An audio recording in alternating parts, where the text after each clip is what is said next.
Um, so at the end of the video yesterday, I was talking about how I really wanted to get a sense of who was ready.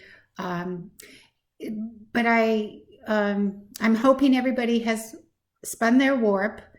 And like I said, it didn't have to be anything, uh, uh, nothing perfect. As far as the wool that you're spinning, or hopefully people had warp around the house, and it doesn't have to have cedar like the Nahin robes and garments should have yellow cedar spun into those warps. But this is a teaching and learning opportunity, so I hope that you can grab what you have and take what you can out of these demonstrations. So I wanted to show you how simple a loom can be. So I'm going to turn this around so that you can see what I've hung and how I've hung it. So there it is, and it's hung on the back of a chair. It's a simple ruler, and well, in my example, there is 6 warps per inch, but in our example, we want it just to be the 5 warps per inch. And you can see it's on a ruler. Paint sticks from the hardware store can also be used for this simple bar loom. I just want to get off my chair and show you that I put a chair up on my table. These warps are, like I said before in a previous video, these particular warps are cotton. I hung this up for somebody who was allergic to the wool warp that we were using in a class. Even these can be used if you don't have warp. Just so that we get a sense of the techniques is really what we're after. We're not going to be making anything. Like I said, it's not going to turn into a pouch. It's not going to turn into anything really. It's something so that you can learn the basic Nahin techniques. So, and you can see that this is hung like a Nahin. It's just got that leather heading that gets attached, and that attachment is a simple blanket stitch, how you learn to edge a blanket. It's very, very simple there. And then please note that these warps, there's nothing between the warp and the bar loom. It's the heading cord is under there, and then these warps go over, fold over that heading cord, and then create, there would be 5 here, and there would be 10 warp ends per inch. So that's what we say, 10 EPIs. So very simple. You just tie this cordage in and blanket stitch the heading cord, tie it off, and then poke through those warps. There's some people who will loom it and attach the heading cord at the same time in closing these warps. And if you know that technique, that's fine. But it can be as simple as pushing them through after you've hung the heading cord. My explaining this right now is going to help you hang your ruler, your loom, and not be deterred by the fact that you don't actually have a loom to work with. So I'm going to be entering a 3-strand, and for the benefit of the people who are going to be taking Nahin direction from me, I'm going to make this a Nahin 3-strand braided row. But when you're at home, enter it as if it's going to go down the sides in the perimeter of your sample. For me, I just need this 3-strand to go right under the blue border that I just created. So that's where I'm going to start it, and then I'm going to end it right there on the other end. So it's not going to turn corners or go down anywhere. I already have a blue vertical 3-strand that's going to be going down that edge, and same on the other side. I'd already had that 3-strand established. So this 3-strand is what I call an abbreviated 3-strand. I've never been taught this. This is something that I figured out. When you need a 3-strand that goes just across and delineates 2 areas but doesn't need to turn the corner, I use what I call, like I say, an abbreviated 3-strand, and I'm going to teach you how to do that, okay? So I've got a length of weft that I've divided in half. I measured it 3 times so that I've got plenty of take up. But anyway, so I'm going to wrap this folded long length weft that's folded in half, and I'm going to go around that very first warp where I want that 3-strand to start. And I'm going to, just for now, divide it in half. And then I have another weft that I'm not folding, okay? So what I'm going to do is, see, I hope you can see that. So now I want to poke in this 3rd weft right between the 2nd and the 3rd warp. Now, I'm just going to handle that very gently because I know it's not connected, it's not knotted, it's not woven, it's just put through those wefts or those warps. So I'm very gingerly going to pick up the other 2, and then I'm going to hold them up, and I'm going to go in front of the middle one, in back of that single one, down where that single one comes up, and behind 1 warp and up.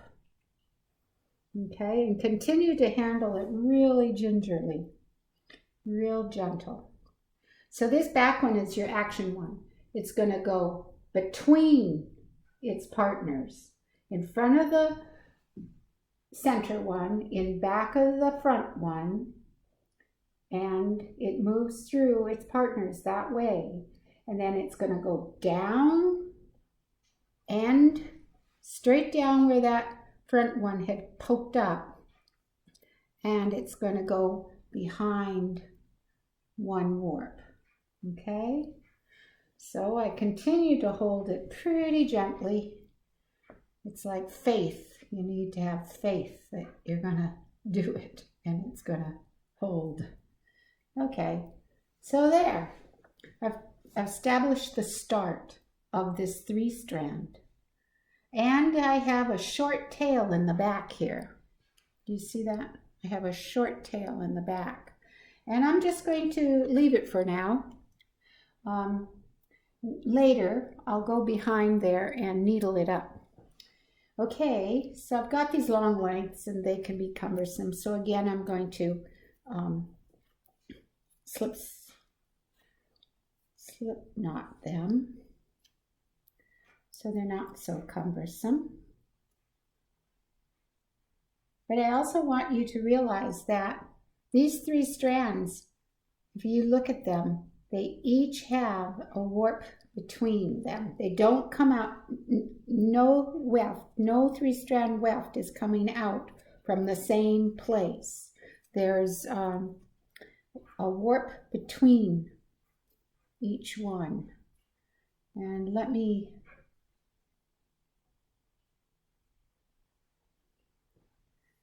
let me get that camera closer to you so that you can see that. And the reason why I've decided to demonstrate the Naheen 3-strand, because I ordinarily, if I was doing this, I would do a raven's tail 3-strand because it just moves along faster. But for the benefit of the people who are hanging that project, you would hang it, and the very first row is going to be a simple twine 2 all the way across, and then tie that weft. And then you do a 3-strand. And I'd like you to do a Naheen 3-strand. And it's not going to be abbreviated, like I said. Make it a full 3-strand, not this long length and short length, right? I'm essentially only cutting 2 lengths of weft in my abbreviation here. But with you, cut the 3 strands and enter it, and then your 3-strand is going to go along the perimeter of your object. Okay, so let me get you closer. Okay, so you'll see that there's a warp between each of those wefts. When I'm holding it up. So what I'll do is throw that middle one up over the beam of my loom, over my bar loom, and then I will come and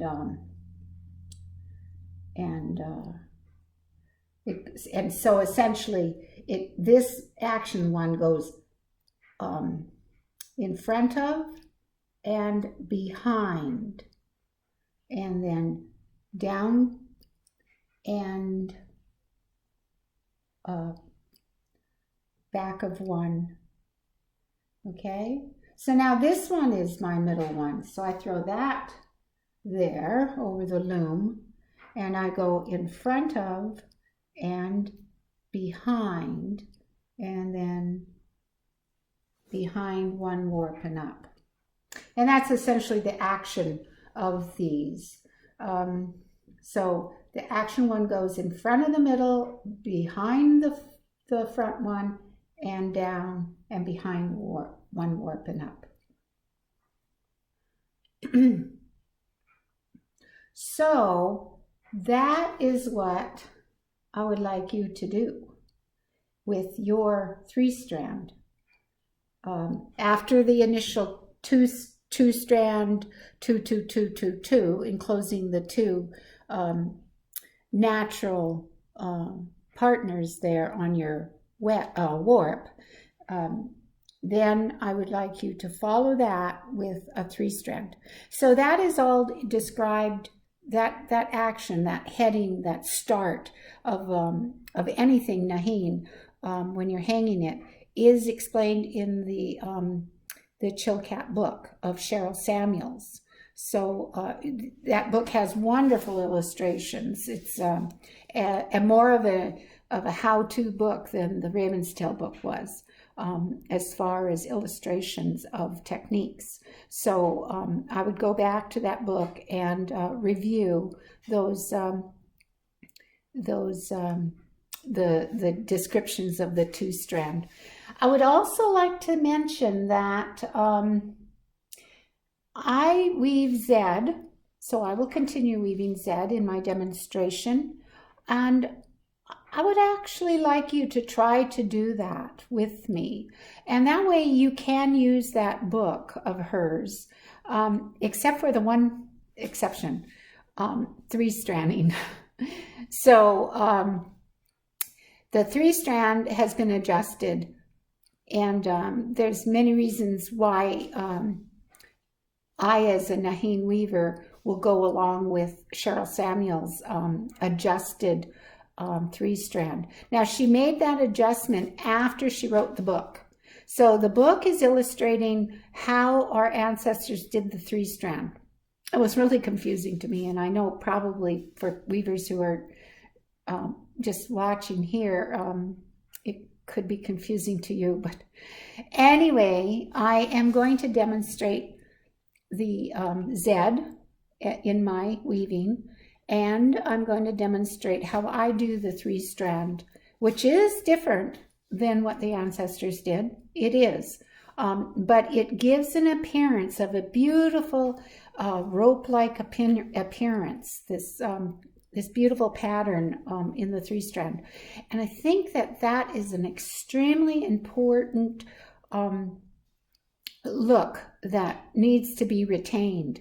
And if you handle these commercial S-twisted wefts in the ancestral way, it creates a real zingy, zippy, messy kind of 3-strand, and it doesn't look like our ancestors' stuff because we're handling it with the commercial weft with the S twisted. And in this weaving, it makes a difference. It has a real sloppy look to it that just negates the reasons for 3-strand.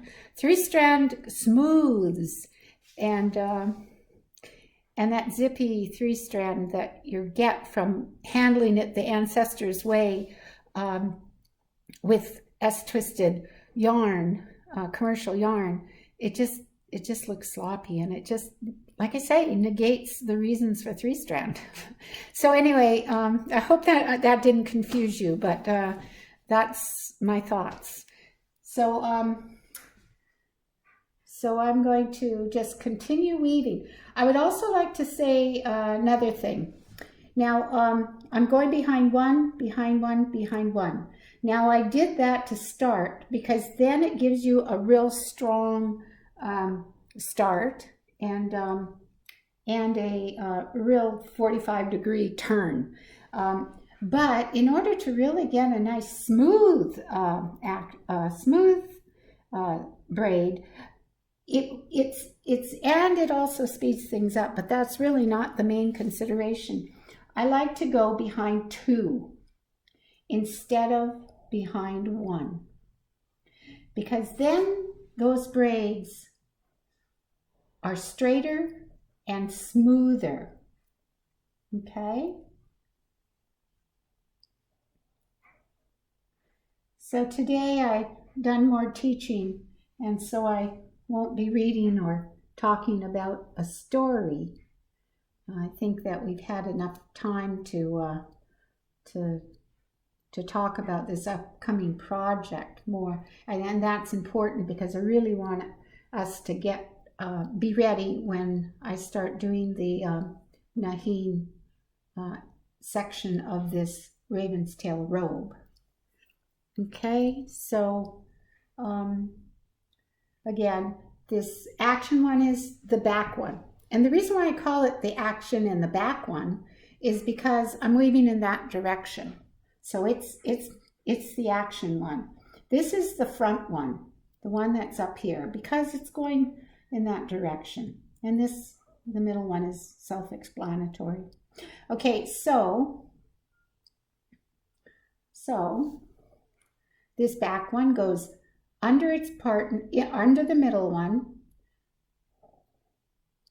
over the front one, and then behind 2 and up. Okay, so that's the braided 3-strand. That's a Naheen technique. So we're starting the project. Now, I've gotten some feedback that there are some people who are ready and some people who have hung their on a loom. And so go ahead, do that first, those 2 rows, one a simple snow row and a tie-off. It doesn't go back and forth. And then the second row would be the braided 3-strand. And don't do it abbreviated like I did. Have it turn corners. Thank you very much for tuning in, and I really hope we get a few people following along and learning Naheen and having a hands-on experience with with your material at home. I also want to encourage you, if you're in the middle of an apron and leggings or something already, raven's tail, or then it's all on tape, so you'll be able to catch up. And goodbye.